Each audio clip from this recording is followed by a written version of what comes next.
Olá pessoal, eu sou a Eden Carolina e eu serei a professora de vocês de Economia e nós vamos começar falando sobre a unidade 1, que é as principais medidas econômicas, os principais conceitos econômicos e agregados econômicos, beleza?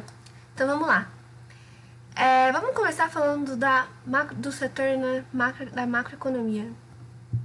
Bom, a macroeconomia, né, o estudo da macroeconomia, né, o estudo macroeconômico, ele enfoca, né, a economia como se ela fosse constituída por 5 mercados. Quais são eles? O mercado de bens e serviços, o mercado de trabalho, o mercado monetário, o mercado de títulos e o mercado cambial. Bom, vamos começar falando sobre o mercado de bens e serviços. Né? Nesse mercado, nós vamos avaliar todos os bens produzidos pela economia durante um certo período. Chamamos esse processo, né, no caso, de produção agregada. E o preço, né, desse produto, dessa produção aí toda, ela é considerada, né, chamada de nível geral de preços. Muito bem. A produção agregada, ela segue um fluxo ali que se processa ao longo do tempo, né? E somente os bens e serviços finais é que devem ser incluídos no cálculo.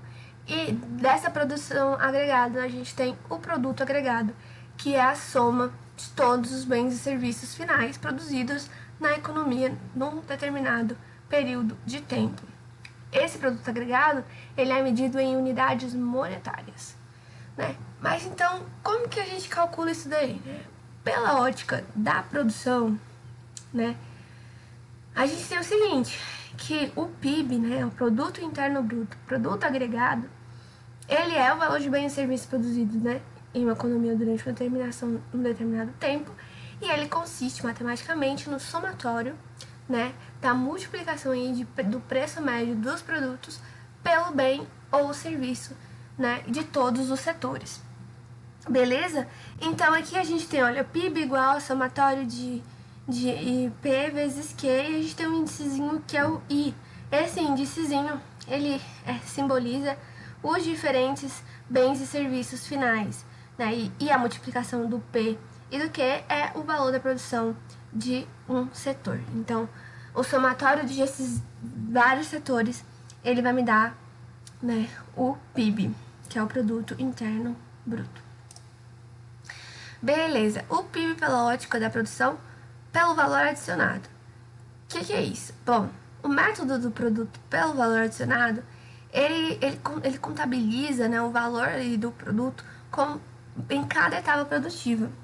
Então, o que significa? Por exemplo, eu quero produzir um pão, como está nesse exemplo aí da tabela. Para eu produzir um pão, eu necessariamente preciso de farinha. E para que eu tenha farinha, eu preciso de trigo. O trigo é um produto, nesse caso aí, bruto, né? Eu retiro da natureza o trigo ali sem precisar de fazer nenhuma transformação. Então ele não tem um insumo intermediário. E por isso que tá zero aqui, né? No insumo intermediário. Mas ele nos oferece que um valor de produto, o valor do trigo é 10. Então o valor que ele está adicionando à produção é aqui 10. Muito bem, para eu, né, ter a farinha eu preciso do trigo. Então, né, dessa forma a gente já consegue ver que a farinha tem um insumo intermediário, que é o trigo. E ele, né, ele já está contribuindo com um valor de 10. E se a farinha custa 15, então o valor adicionado da farinha no produto é apenas 5, né? Beleza. E aí, beleza, Ana, então a gente produziu o pão. O pão, ele vai me dar um valor adicionado? Sim, porque o estágio final do pão é uma etapa da produção, né? Do processo produtivo aí. E se o pão custa 20 e eu tenho, né, dois insumos intermediários, que no caso é o trigo e a farinha, e se cada um deles, primeiro o trigo me acrescentou 10 em valor adicionado e a farinha 5, então aqui o insumo intermediário está contribuindo com 15 aqui no pão.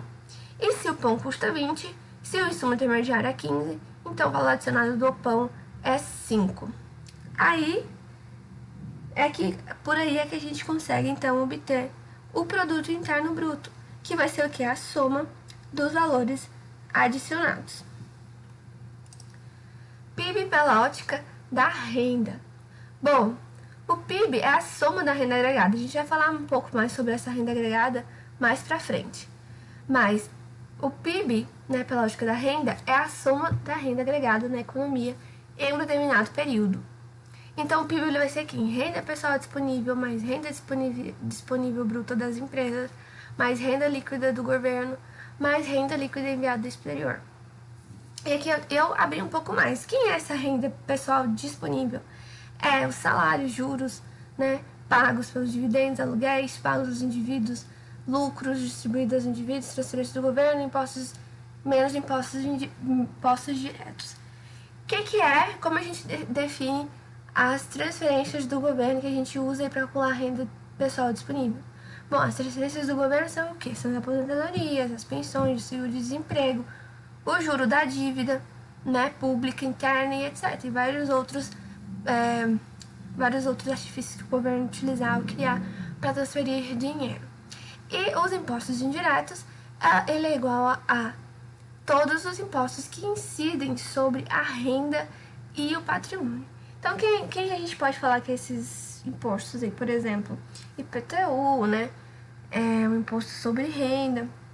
E eu acho que, se eu não me engano, tem mais um outro exemplo aí no decorrer da nossa aula. Bom, a gente falou sobre como que determina a renda pessoal disponível e como que a gente determina a renda disponível bruta das empresas. Bem, a renda disponível bruta das empresas é igual a lucros retidos mais depreciação. Já a renda líquida do governo, que é um outro item aqui que se somado, né, que se soma para obter o PIB, ele é os impostos diretos dos indivíduos, mais impostos diretos da empresa, mais os impostos indiretos, outras receitas líquidas do governo, menos transferências do governo aos indivíduos e menos transferências de governo às empresas. Também, ainda, menos subsídios. Então, a renda líquida aí vai ser praticamente uma diferença do que ela ganha tributando, do que o governo ganha tributando, com todos os outros gastos que ele tem no decorrer aí do ano, de qualquer período que se esteja analisando. E o que essas outras receitas líquidas do governo? Bom, essas outras receitas líquidas do governo são aluguéis, dividendos recebidos do governo, juros da dívida pública externa, etc. Bom, vamos falar agora sobre o PIB pela ótica da demanda ou da despesa. Pela ótica, então, da demanda, né, ou da despesa, o PIB é a soma dos itens de despesa de uma economia em um determinado período. O que é a despesa? Despesa corresponde aos destinos do produto, né? Então, como consumo, investimento, exportações, menos importações. Então, tudo isso aí é uma despesa. E o PIB ele pode ser calculado pela soma aí desses itens de despesa da economia. Bom, para a gente ter uma ideia mais algébrica sobre isso, eu coloquei aqui a nossa equação, onde PIB é igual a consumo, mais investimento, mais consumo do governo, mais X, né, que é exportações, menos importações, que é o nosso saldo da balança de pagamentos. Bom, então o PIB pela ótica da despesa ou da demanda ou da despesa é a soma dos itens de despesa de uma economia em determinado período. Então, se despesa, né, é o consumo, investimento, exportações menos exportações, então o PIB ele vai ser, então, vai assumir essa função, como a gente colocou aqui, que é PIB igual ao consumo, mais investimento, mais consumo do governo, né, mais exportações, menos importações de bens e serviços. Bom, mas o que é renda agregada, né? A gente falou aqui sobre renda, inclusive aqui quando a gente fala sobre PIB pela ótica da renda, mas o que é a renda? Bom, a renda ela vai representar ali a remuneração dos fatores de produção de uma economia e pode ser dividida em salários, juros, aluguéis e lucros. Bom, o salário é a remuneração do fator trabalho, ou seja, das minhas horas de força bruta, né, despendida para executar algum trabalho, em prestação de serviço. E o que eu pago para aquilo que eu recebo, não, ou seja, o salário, é a remuneração desse fator. Os juros é a remuneração do capital monetário. Então, todo o meu dinheiro em formato de moeda, né? Todo o meu bem, né, em formato de moeda, ele é remunerado por juros, né? Os lucros é a remuneração do risco incorrido pelos empresários, né? Isto é, porque todo negócio tem uma probabilidade de sucesso e uma probabilidade de insucesso, né? Essa parte aí, então, do lucro, é como se, né, tudo que fosse um valor ali para ser quantificado ali na real, o valor, né, de sucesso ou de insucesso do negócio. E aluguéis é a remuneração do proprietário do capital físico, né? Então, o aluguel, eu estou ali remunerando talvez uma casa que eu tenha um capital físico, né? Um galpão, etc e tal. Bom, outra variável muito importante é o consumo agregado, né? E em seguida poupança, investimento e despesa. O consumo agregado, né? Ele é o quê? Ele é o valor dos bens e serviços adquiridos pelos indivíduos para satisfazer as suas necessidades.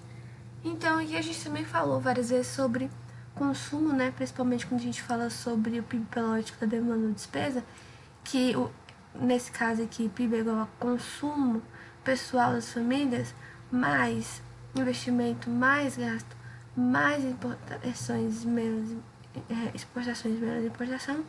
E a gente agora trata, né, de explicar, de discriminar o que é esse consumo. E esse consumo é isso, né? É o valor dos bens e serviços adquiridos pelos indivíduos para satisfazer suas necessidades. O consumo do governo, por outro lado, ele é o valor dos bens e serviços que o governo coloca à disposição da população, né? Em valor, em tudo que o governo ele disponibiliza, ele oferece à população ali por meio de valor, por meio de bens ou de serviço, corresponde ao consumo do governo. E a poupança é fácil, né? É toda a renda não consumida. O investimento é o acréscimo do estoque de capital fixo mais as variações no estoque. E a despesa, né, por fim, corresponde aos destinos do produto. Ou seja, consumo é uma despesa, investimento é uma despesa e o saldo ali de exportações menos importações também é uma despesa. Excelente. Bom, mas no início a gente falou o quê? A gente falou aqui produto, né? Aqui vamos voltar rapidinho só para falar sobre isso. Que é o produto agregado, que é esse PIB e tal. Ele é um fruto do produto, da produção agregada. E essa produção agregada, como eu falei, segue um fluxo que é esse processo ao longo do tempo e somente de bens e serviços finais que devem ser incluídos no cálculo. Mas o que é esse fluxo, né? Como que funciona esse fluxo? Bom, então eu coloquei aqui o fluxo circular da renda e do produto. Esse fluxo, né, como a gente pode notar, tem pelo menos dois agentes, que é as famílias e as empresas. Como dá para se notar, por exemplo, né, as famílias, ela oferta, quando a setinha estiver, né, começando na bolinha, que ele está ofertando, ele está disponibilizando os seus serviços, os fatores de produção, a sua mão de obra, né, a quem? As empresas. E as empresas, elas fazem o quê? Fornecem os bens e serviços para as famílias, né, e aquelas mesmas famílias ali que ofertaram, né, que disponibilizaram serviços de produção, de fatores de produção. Agora, por outro lado, né, essa nossa seta azul, vamos ver que as famílias, né, elas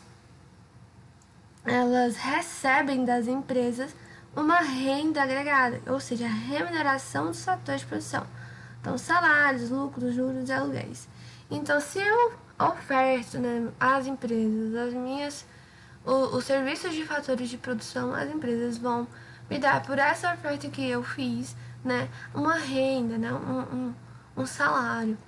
Então, se as famílias elas oferecem serviços de fatores, as empresas a renda agregada.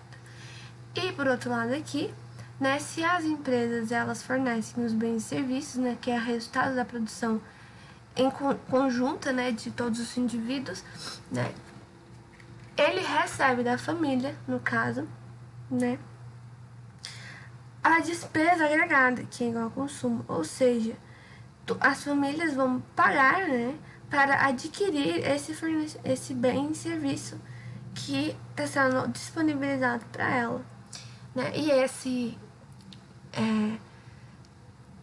tudo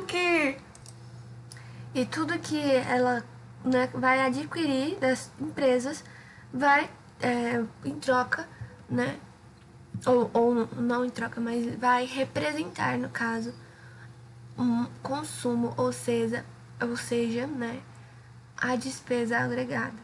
Então, esse fluxo aqui, ó, onde as empresas ofertam e as famílias elas ofertam também, e tá uma troca ali de produtos, de atividades, é chamado o fluxo circular da renda e do produto. Beleza? Então é esse fluxo do qual a gente falou que o PIB, né, é resultado.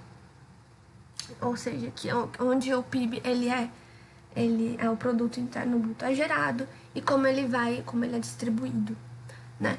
Bom, um outro termo que a gente usou, né, que é muito interessante, é quando a gente falou aqui sobre consumo, né?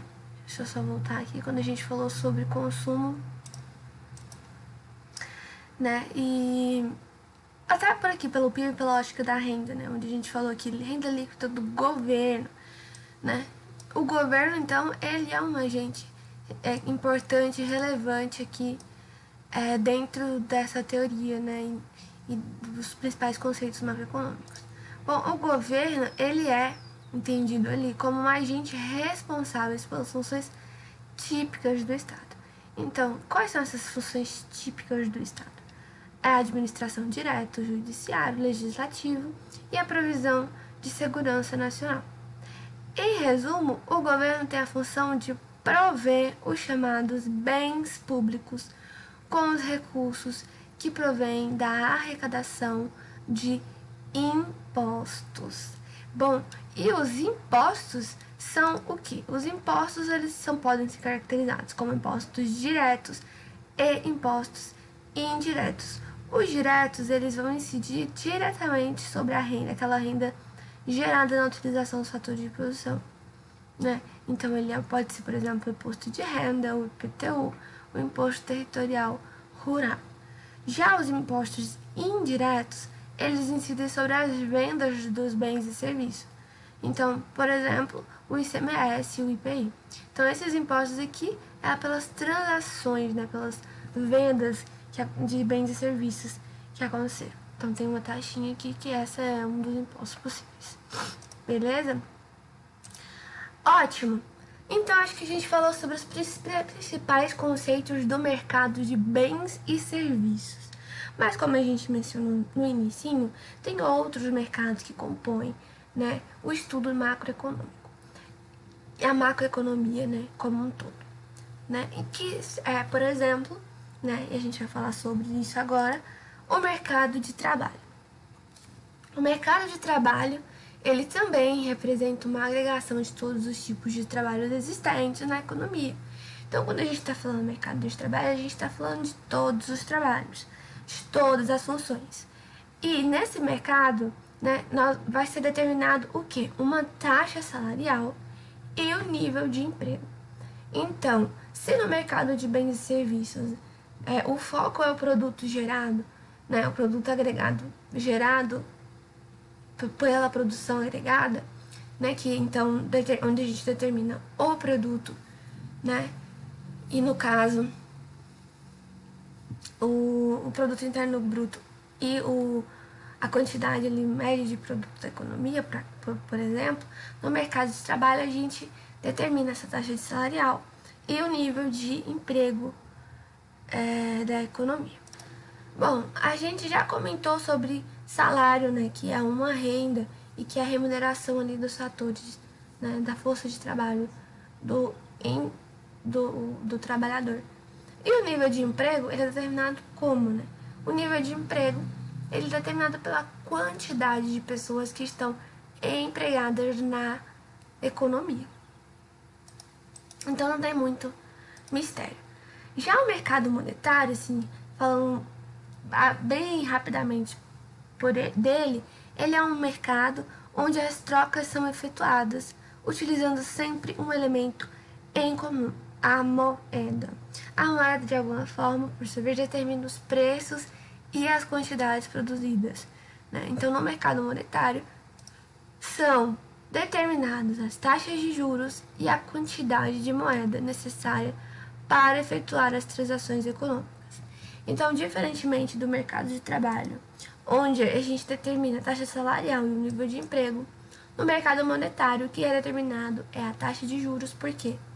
Porque é ali também que se escolhe qual é a quantidade de moeda. A taxa de juros é, por exemplo, a remuneração, como a gente falou, né, uma das remunerações ali, do fator moeda, né, do dinheiro, do fator monetário. Então, no caso ali, também vai seguir mais ou menos o princípio da oferta e da demanda, né, que eu vou comentar mais pra frente, tá ok? Então, no mercado monetário, são determinadas as taxas de juros e a quantidade da moeda necessária para efetuar as transações econômicas.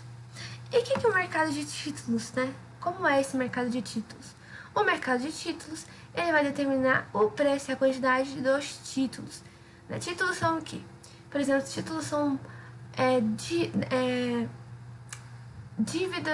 uma dívida pública, um gasto, que é onde você vai pagar ali, por exemplo, a execução de alguma atividade que o Estado, no momento, não tem o dinheiro.